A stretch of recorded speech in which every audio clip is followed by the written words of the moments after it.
Back now on Newsmax Prime and back to an all too familiar story. Our servicemen and women coming back home being greeted by unemployment. But one veteran is working to make a change. Joining us now via Skype from Phoenix, Arizona, Lance Whitford, founder and CEO of Vets2Work.us. Lance, thanks for some of your time on Newsmax Prime. My pleasure, JD. Thank you for having me. Now, I understand you're currently involved in the Veterans Employment 3030 campaign. Tell us what that is and why it's so important. Oh, what I decided to do was go out and work at 30 different companies in Arizona over the course of 30 days, not consecutively, just whenever I could schedule it in. And I've completed 10 jobs so far, and I have 3 more scheduled, and I'm confident that I'll be able to get my goal of having 30 before, about a week before Veterans Day. And then what I'm going to do is, go ahead. No, I was just going to ask, what comes next? What I'll do is I'll take the funds that I earn, and I'm going to my goal is to hire 10 veterans for a week, and we'll go out and do community projects around the Phoenix and Prescott areas, helping other veterans or anybody really who needs some help if we see a need and we can pull off a job for them. And my organization will pay the veterans to do the work from the funds that I earned through the 3030 campaign. Well, it sounds like you are really working hard. Your own experience in the Air Force, is that what prompted you to do this? No, when I got out and I had some pretty good life afterwards, and then I ran into some trouble and I ended up at the VA in Prescott, and I was working what's called a CWT job, and I was going to school at Yavapai College, and I took a sociology class, and our sociology professor challenged us to go out and make a difference. So I took my experiences and saw the people at the U.S. Vets and the domiciliary in Prescott, and I wanted to find a way how I could put them to work in the community. So at that time, I raised some money I did a charity walk where I walked from the Phoenix VA to the Prescott VA, about 110 miles over the course of a Memorial Day weekend. And then I took that money and we went out and worked on one of the Ramada structures out at Watson Lake in cooperation with the city of Prescott.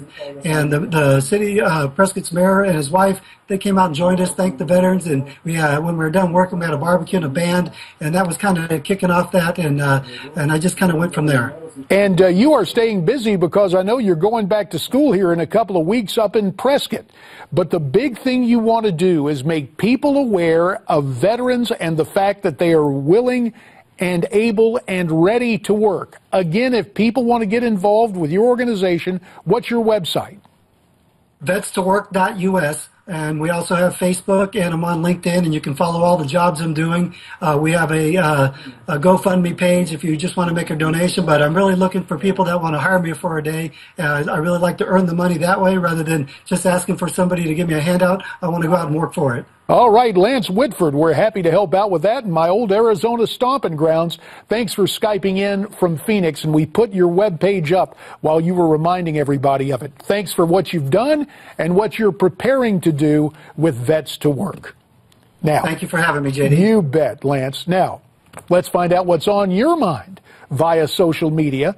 Our first comment comes from Christopher, who writes in with his explanation of why Donald Trump is out front. He writes, Trump's continued rise is mostly due to the grassroots mutiny toward the establishment.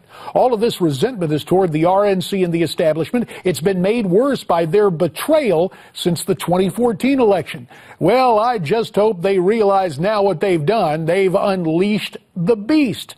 Next up, it's Kitty, who writes the following: Donald Trump will be a great leader. He's right. People love him. He has loyal friends and followers.